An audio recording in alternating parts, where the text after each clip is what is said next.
Hello everyone. আজ সুন্দরবন ভ্রমণের শেষ পর্ব। গত কয়েকদিনে আমরা দেখেছি সুন্দরবনের অপরূপ প্রকৃতি, নদীর সৌন্দর্য আর ইলিশ উৎসবের অসাধারণ মুহূর্ত। তো আজকের ভিডিওতে থাকছে ফেরার পথে কিছু সুন্দর দৃশ্য, শেষ কিছু স্মৃতি আর এই ভ্রমণের বিশেষ কিছু মুহূর্ত।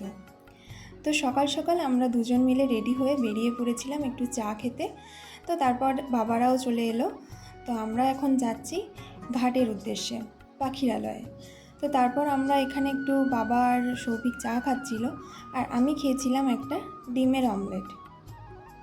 এরপরই আমাদের মাইকে করে ডাকা হলো যে সাজমহল বোটে যারা আছে তাদেরকে ঘাটে আসতে। তো আমরা সেজন্য গেলাম ঘাটের উদ্দেশ্যে। আর এখানে মা বনবিবিকে শেষ প্রণাম করে আমরা রওনা দিলাম। কোথাও ঘুরতে গেলে ফেরার সময় মনটা যেন একটু বেশিই খারাপ হয়ে যায়, তাই না? এত সুন্দর প্রকৃতি, নদীর বুকে ভেসে চলো নৌকো আর চারপাশে শান্ত পরিবেশ, সব কিছুই মনে থেকে যাবে সারা জীবন। সুন্দরবন শুধু একটি পর্যটন কেন্দ্র নয়, সুন্দরবন হলো একটি প্রকৃতিপ্রেমীদের কাছে এক অনন্য অনুভূতি। এই ভ্রমণে আমরা অনেক কিছু অভিজ্ঞতা অর্জন করেছি। স্থানীয় মানুষের আতিথেয়তা, সুস্বাদু খাবার আর প্রকৃতির এত কাছাকাছি থাকার অনুভূতি, সব মিলিয়ে এই সফর আমাদের কাছে সত্যিই স্মরণীয় হয়ে থেকে যাবে সারা জীবন। তো যাই হোক, আমরা সকালের ব্রেকফাস্ট এখান থেকে সেরে নিয়েছিলাম। ব্রেকফাস্টে ছিল লুচি আর ছোলার ডাল। তো তারপর আমাদের বোট এসে পৌঁছায় লোকনাথ মন্দিরে। আর এখানে যাওয়ার সময় অত্যন্ত কাদা ছিল, যেখানে আমাদের যেতে প্রচণ্ড ভয় লাগছিল, তাও আমরা এই কাদার মধ্যে দিয়ে অতিক্রম করে গেছিলাম বাবা লোকনাথের দর্শন করতে। এটা ছিল বাবা লোকনাথের মন্দির। তো মন্দিরে বাবাকে দর্শন করে আমরা ফের রওনা দিলাম বোটে। এবার বাড়ি যাওয়ার পালা।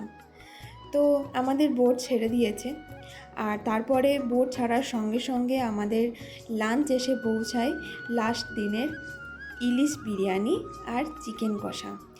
দুর্দান্ত খেতে ছিল।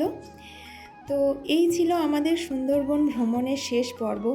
আশা করি পুরো সিরিজটি আপনাদের অনেক ভালো লেগেছে।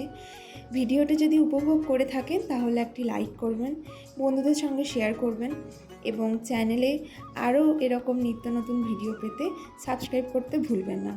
তো এবার আমরা নামবো। আর নামার আগে আমাদের যে পুরো টিমটা ছিল সেই টিমটা মিলে একটা সবাই মিলে গ্রুপ ফটো তুলছিলাম।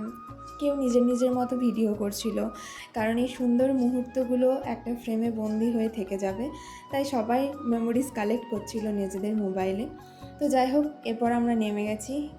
সব মিলিয়ে আমাদের সুন্দরবন ভ্রমণের অভিজ্ঞতা খুব ভালো। প্রকৃতিকে এত কাছে থেকে দেখার এক আলাদাই অভিজ্ঞতা ছিল আমাদের। তো আপনাদের কেমন লাগলো অবশ্যই জানাবেন ভিডিওটায়, কমেন্ট করবেন, শেয়ার করবেন, সাবস্ক্রাইব করবেন। দেখা হচ্ছে নতুন কোনো পরের ভিডিওতে। বাই।